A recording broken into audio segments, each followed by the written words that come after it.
राखी ये का करतारू? औरत की मांग में सिंदूर सिर्फ एक ही बार पड़ेला। ये प्यार के रंग है, मिटौला से ना मिटे।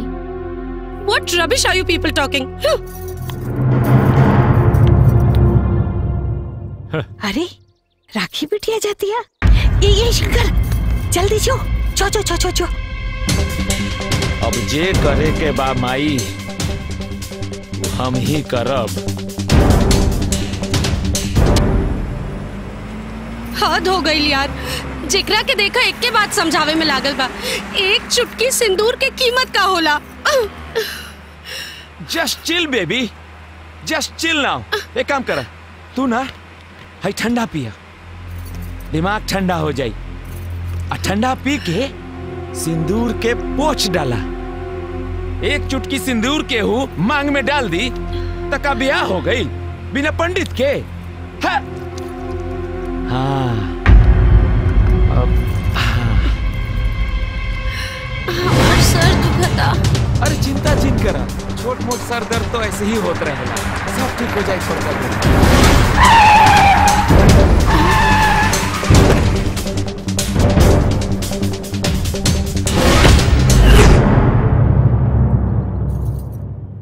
वाह, सुबह उठ के केकर मुंह देख ले रही रे।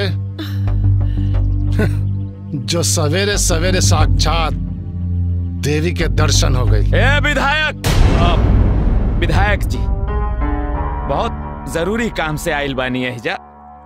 बेहतर हो कि हमार रास्ता छोड़ दी। जरूरी काम और ई खंडर में जो तोहरा से ना हुई, ये काम हम कर देता नहीं। भाग यहाँ से। ड्राइवर महेंद्र भैया के पता चल गई ना तो वह दिनवा वाला हाल कह दिए भैया। ये बहन और भैया दोनों मिल के हमरा बहुत बेइज्जत कैले बा। आज ओकरा सामने एकर इज्जत उतरी तब जाके हमर बदला के आग बुझी। ठीक, भैया के लेके आवत है। Shankar you just don't worry baby, just relax now. अभी लेके आवत है महेंद्र भैया के। हाँ रुक शंकर, आवत है। अजय रुक, महेंद्र भैया के लेके आवत है। आवत है। तू डेरा मत।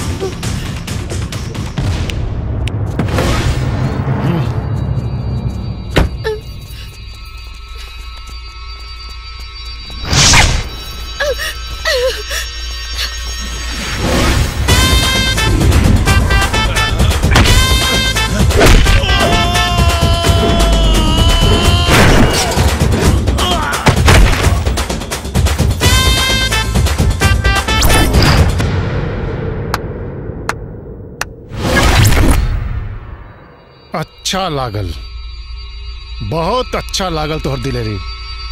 लेकिन देखा अभी हम तोरा से उलझे के मूड में नहीं खी।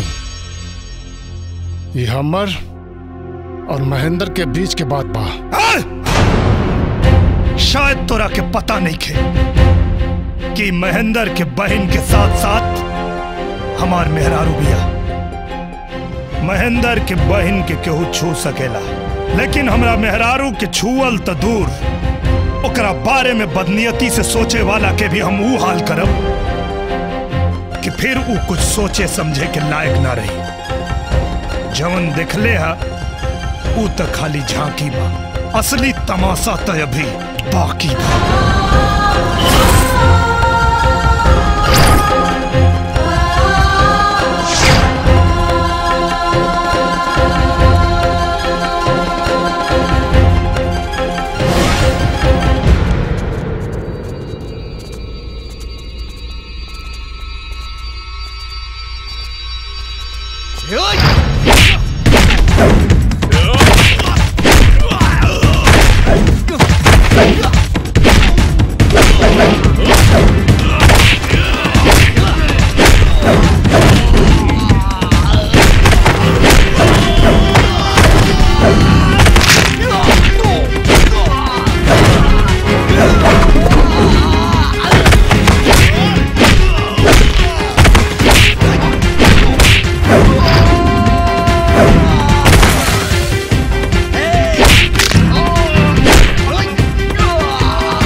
थैंक्स।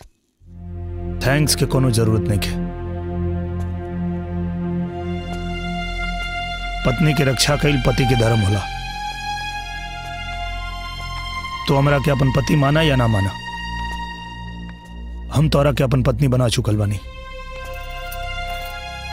और हमार पत्नी पे केहू बुरी नजर डाली तो करी है हाल करब। और तोहरा के अगर अपन इज्जत के ख्याल नहीं खे तो कम से कम हमारा इज्जत के ख्याल रखा। चल अब तोरा के घर छोड़ देता नहीं।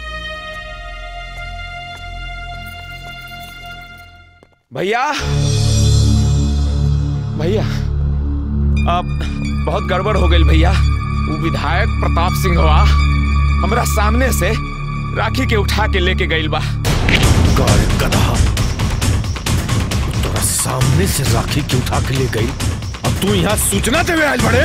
का करती भैया, ओकरा लगे 8-10 गो गुंडा रहे। भैया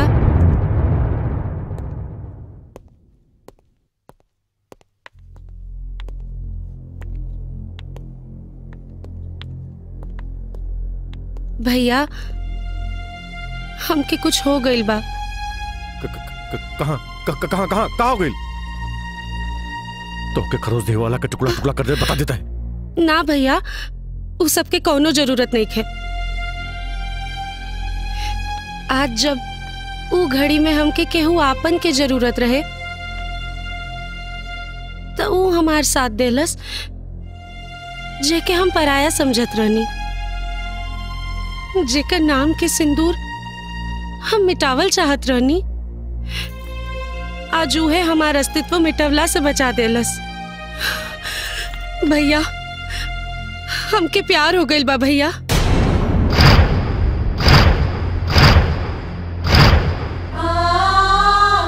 हमके निरहू से प्यार हो गइल बा भैया।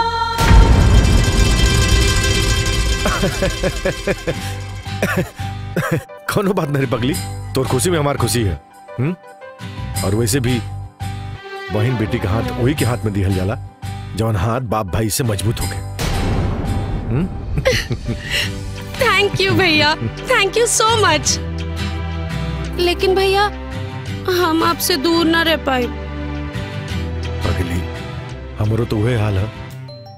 बाकी तू चिंता मत कर, हम जाई ओकरा से बात करें। अगर वो तोरा सही में प्यार करत होगी तो हमार बात ना टाली।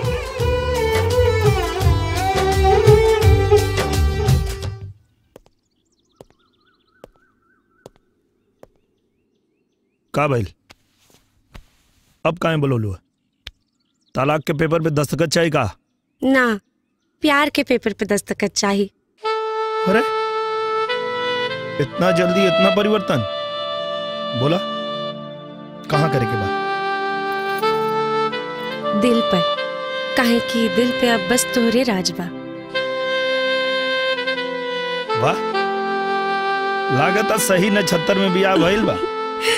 9 महीना से पहले ही लड़का के बाप बच जाए।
भरे में थका जैबू हो, खिलल खिलल हाउता सुखा जैबू हो। रोके ना पैबू जब मचा देव गदर, चादर हिली जाबे जान। दर्जन भर लाई कन के बनबू मदर, चादर हिली जाबे जान।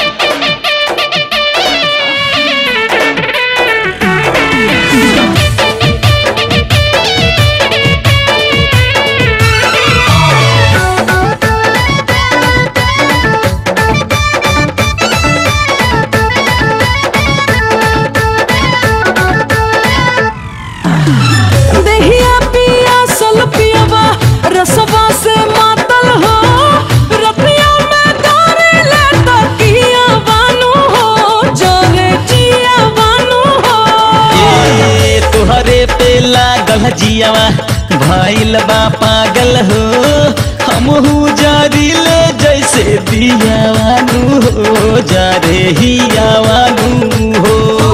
हमारी उम्र पे ना डाउट करा बनी जल्दी रिजल्ट भी आउट करा कहिया तो सुन पापा बहने के खबर चादर हिली की न जान मन करे बाबूआ के बनती मोटर चादर हिली की न जान।